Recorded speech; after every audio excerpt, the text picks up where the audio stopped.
किसी भी काम की शुरुआत तो करनी पड़ती है।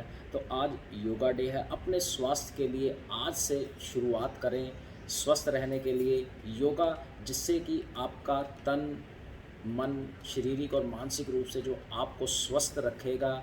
शुरुआत करने के लिए शुरू करें योगा। योगा को अपने जीवन में अपनाएं और रोगों को अपने जीवन से दूर भगाएं, जिसे आप घर पर भी बैठकर कर सकते हैं खुली हवा में, जो आपको बहुत लाभ देगा। एक छोटा सा समय अपने लिए निकालें, तभी आप स्वस्थ रह सकते हैं। जैसे कि श्वास लेना, वैसे तो हम लेते ही हैं, पर अगर उसे हम सही तरीके से लेंगे तो वो हमें और भी लाभ देगा। जैसे हम गहरी सांस लेना या डीप ब्रीथिंग भी कहते हैं, ठीक है। तो पूरी सांस अपने शरीर में भरिए,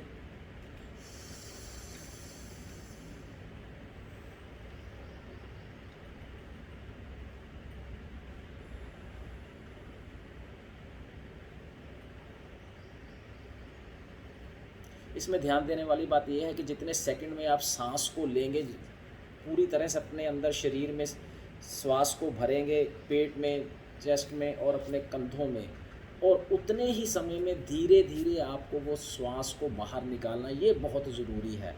और जब आप रोज़ अभ्यास करेंगे तो आप अपने श्वासों के ऊपर ध्यान दीजिए कि कैसे सांस अंदर जा रही है और कैसे बाहर जा रही है, इसे ध्यान लगाना भी कहते हैं। ये एकदम से नहीं होगा, पर धीरे धीरे अभ्यास से होगा, आप फील कर सकेंगे। फिर उसके बाद आप एक दूसरा जो योग कर सकते हैं कि अपने अंगूठे और इस हाथ फिंगर से, जैसे लेफ़्ट साइड से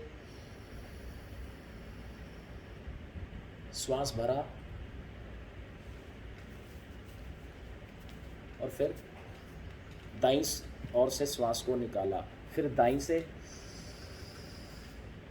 भरा और लेफ़्ट से निकाला, अनुलोम विलोम, इसे आप करिए।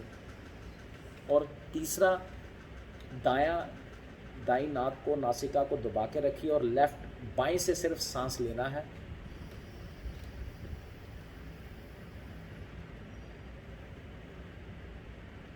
और बाएं से ही छोड़ना। बस इन चीज़ों का ध्यान रखें कि जितने सेकंड में आप सांस ले रहे हैं थोड़ा रुकें और उतने ही सेकंड में उसे बाहर निकालें। बार बार इसका अभ्यास करें आप।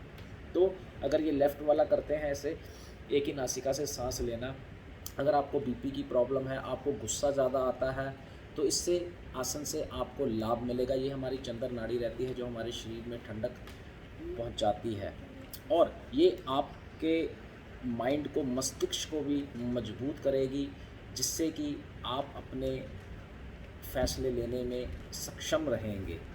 तो ये श्वास के जो 3 आसन हैं बहुत बहुत बहुत ही लाभकारी हैं। फिर उसके बाद हम चलते हैं छोटे छोटे आसन, जैसे ये ऐसे हम बैठे हैं चौकड़ी मार के, जैसे हम बोलते हैं चीज़ों से हम दूर होते जा रहे हैं। तो कोशिश करें कि दिन में ऐसे चौकड़ी मार के आप ज़रूर बैठें, जितनी देर बैठ सकते हैं। हो सके तो खाना ऐसे बैठकर आप खाएं, ठीक है। इसके आपको और लाभ मिलेंगे।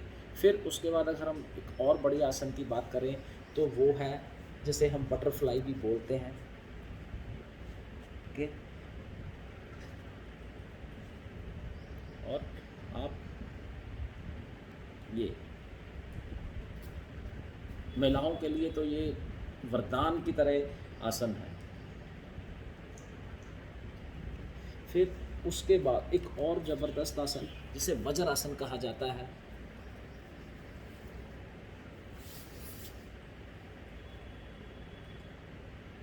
ये एक ऐसा आसन है जिसे आप खाना खाने के बाद भी कर सकते हैं। अगर आप इस आसन को अपने जीवन में अपना लें, जब भी बैठे कोशिश करें, चाहे आप बेशक बेड पे, सोफ़े पे, कहीं भी बैठें, कोशिश करें कि ऐसे बैठें, तो काफ़ी हद तक 90% तक बीमारियों को आप अपने जीवन से निकाल सकते हैं। आपकी ये रीढ़ की हड्डी ऐसे सीधी रखें, ये गर्दन सीधी रखें। इस आसन से करने से आपको cervical, back pain, shoulder pain, ऐसी चीज़ों से भी राहत मिलेगी। तो ये बहुत बहुत बहुत ही बढ़िया आसन है। इन्हें धीरे धीरे धीरे धीरे करें, कभी भी झटका मत लगाएं। और सबसे ज़रूरी बात, हम अपनी रीढ़ की हड्डी को स्ट्रेच नहीं करते हैं, तो उसके लिए भी हम इसे बैठकर या खड़े होकर भी हम कर सकते हैं। जैसे एक हाथ पीछे और ये कंधे को हमें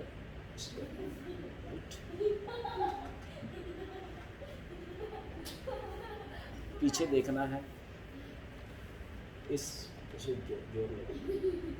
तो अपनी रीढ़ की हड्डी को स्ट्रेच करें, राइट।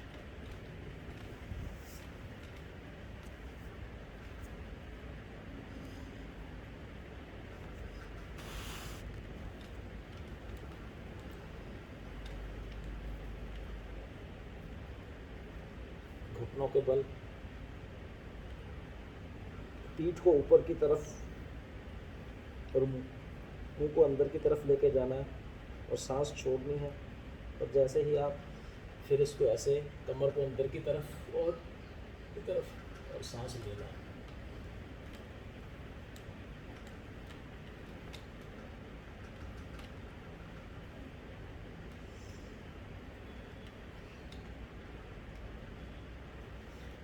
जिसे कैट एंड काउ आसन भी कहते हैं, जो आपकी रीढ़ की हड्डी के लिए बहुत बहुत बहुत ही लाभकारी है।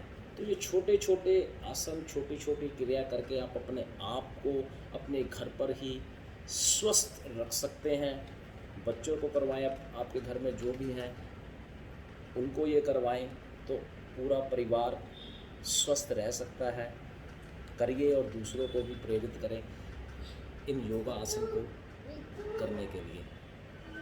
Have a healthy wealthy happy life. स्वस्थ रहें।